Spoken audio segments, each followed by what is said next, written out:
health authorities around the world would have noted that the global pandemic recovery is at risk with the rise of new COVID-19 variants. The emergence of the new COVID-19 variants like Delta and Lambda are truly a cause of concern, and the government closely monitoring our borders across these strains to prevent local transmission. I reiterate my appeal, please get vaccinated as soon as possible. The life you will be saving is not only your own, but of your loved ones and the people around you. I also appeal to our countrymen to continue observing the health protocols so that we can prevent and avoid the spread of COVID-19.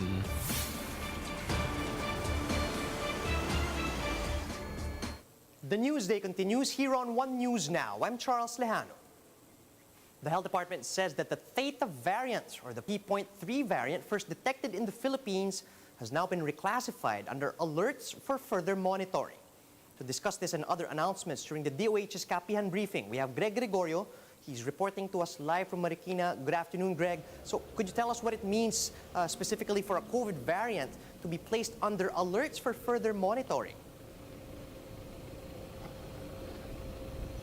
Charles, under the WHO's description, those variants that have been reclassified as alerts for further monitoring are described as variants that may have a potential to affect public health risk, but no longer have an evidence or have an unclear evidence that it does.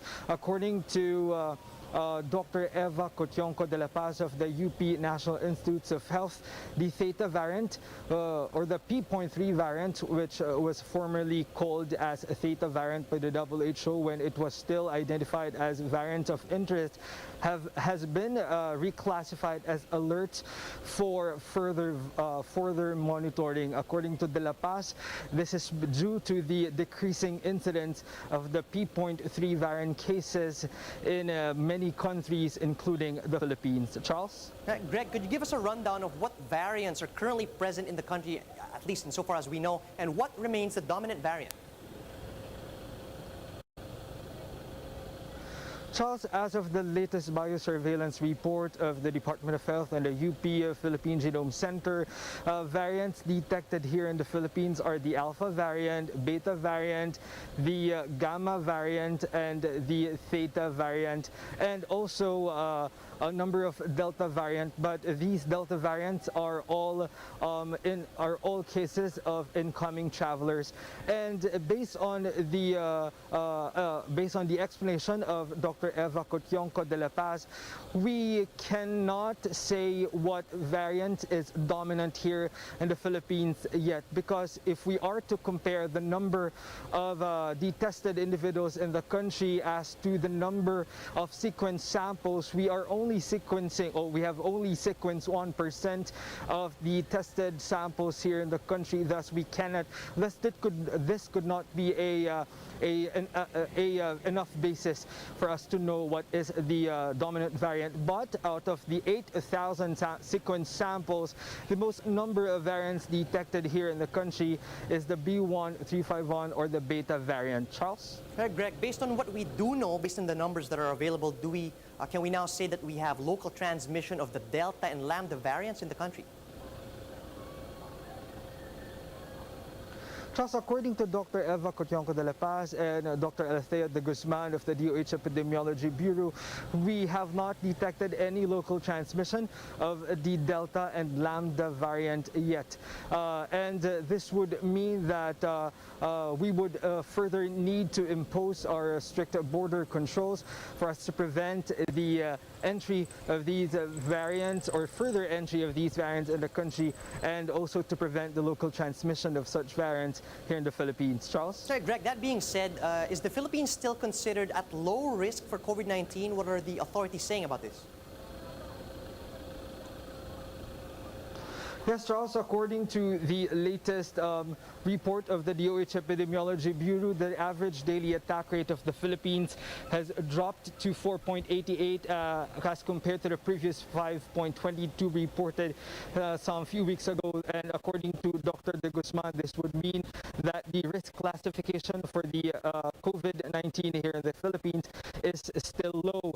And out of the 1.478 million individuals or total confirmed COVID-19 cases here in the Philippines, only about 3% are active cases.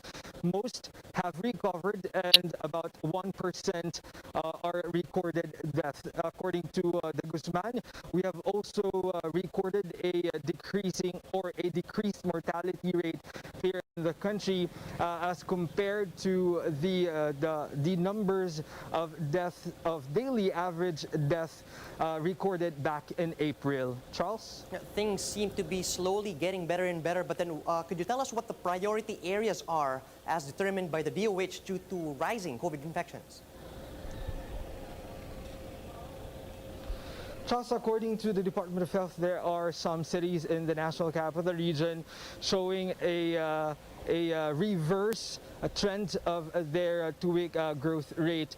Aside from that, there are recorded increase in the cases in some regions in Visayas, and in some provinces in Visayas, particularly Aklan, Bohol, Iloilo. And according to Dr. De Guzman, there are also reported increase in cases in Regions 1 and Region 6, and this is due to the less adherence to minimum public health standards and some conduct of public gatherings. Charles?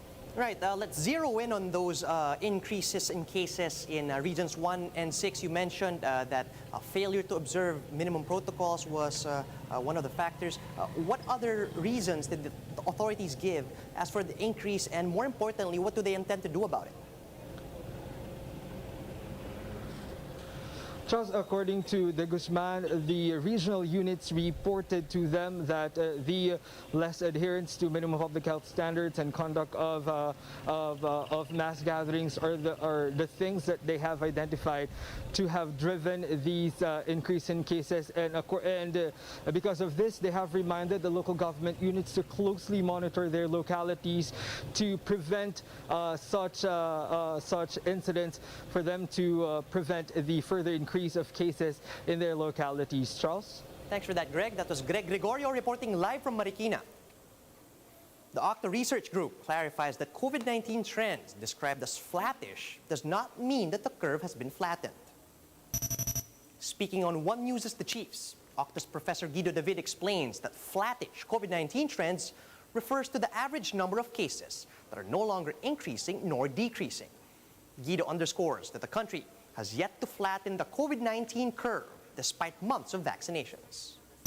Flattish is not the same as flattening of the curve. So when we say flattish, it just means that the cases are not increasing. People are asking me, is that good? Well, if it was increasing before, like Davao City, that means the increase has slowed down, so now it's plateauing. But in the NCR, where it was decreasing over the past months, and now suddenly it's flattish, I mean, it's okay. It's not so bad, but we hope that we would hope that the cases would further decrease down. Meanwhile, OCTA's father Nick Austriaco also warns against receiving a third dose or a booster shot as an experiment.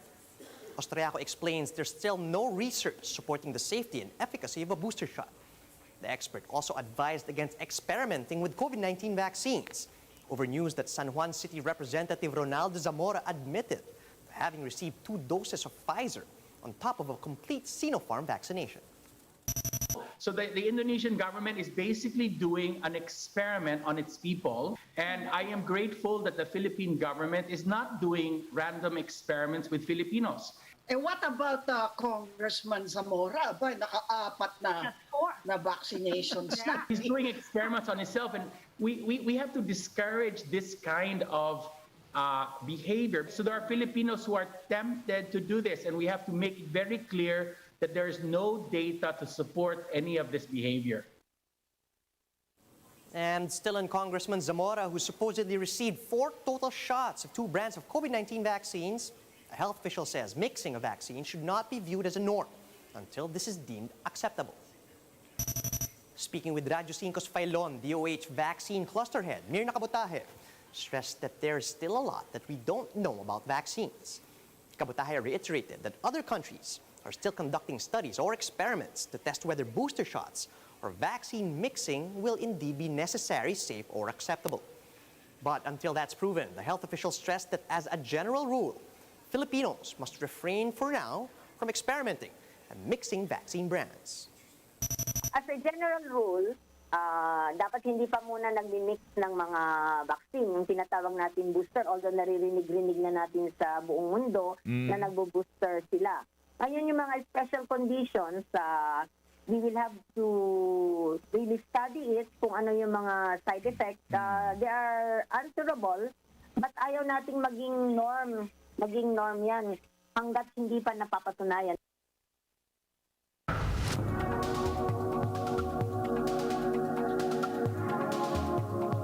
Disney's Black Widow movie has scored the highest grossing debut for a film since the onset of the pandemic. This was good for Disney's stock, but Chris Palmieri tells Bloomberg Quick Take that it wasn't as great for movie theater companies. Let's listen in. Well, a Marvel Avenger has saved the day once again, Tim. This time it was the Black Widow swooping in and rescuing the box office, scoring the highest grossing debut for a film since the onset of the pandemic. And it's giving Disney stock a little bit of a boost today, up over 2%. Now, this Scarlett Johansson movie generated $80 million in U.S. and Canadian theater ticket sales in its debut. And in a Disney first, the company said the film also produced more than $60 million in revenue from fans paying $30 to watch it at home on Disney+. I am so excited to dig into it more with Bloomberg's entertainment editor, Chris Palmieri. He is live in Los Angeles. Chris, thank you so much for joining us. Let's start with Black Widow's debut weekend. Tell us more about movie-going appetite and what we learned at the box office this weekend. This is one of those situations where everybody can look at the numbers and say, hey, that's pretty good, we won. I mean, this was the biggest opening weekend for a movie since the pandemic started. It beat the Fast and Furious sequel, F9, that came out 3 weeks ago, by about $10 million. On the downside, it was a little less than what people were expecting. The estimates went everywhere from 80 million for the weekend up to 110 million. So this was sort of on the low end of that. Then again, as you mentioned, Disney came out with this big number and said, hey, wait, we got 60 million more from online downloads over the weekend as well. And so there's health in the business overall and interest in this movie. So both sides, both the theaters and Disney, can say, hey, we got something out of this. That doesn't help, though, necessarily shares of theater chains today, Chris, companies that oversee movie theaters, because even though Disney is higher, it does seem like investors are a little concerned about how well this did on an on-demand basis. Cinemark holdings down right now more than 6.1%. We're also seeing AMC down 6.8%, IMAX down 3.7%, National CineMedia down 7%. Am I reading into this correctly, that they're concerned that people are going to spend money at home and not go to theaters? Absolutely, they are. That's one of the reasons they fought this for years and years, and it's really the pandemic that forced this business model to happen. If you look at the numbers on an absolute basis, $80 million barely cracks the top 100 of opening weekends of all time. So this, although it's the best of the pandemic, it doesn't say people are back in full force into theaters. And the other thing, of course, as you mentioned, is the streaming option that studios now have.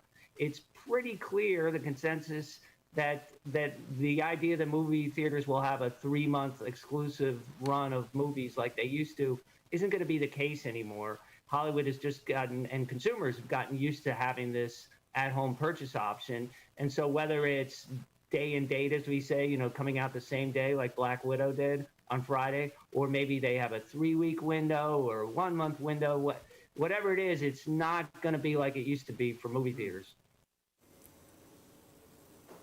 And those are the top stories at this hour. Join us again later at 1 p.m. as we continue to monitor the day's biggest stories. You can also catch One News on Signal Play. Register for a free account at www.signalplay.com so you can stream One News live anytime, anywhere. I'm Charles Lejano. Mask on, wash hands, and stay safe, Philippines. We are One News.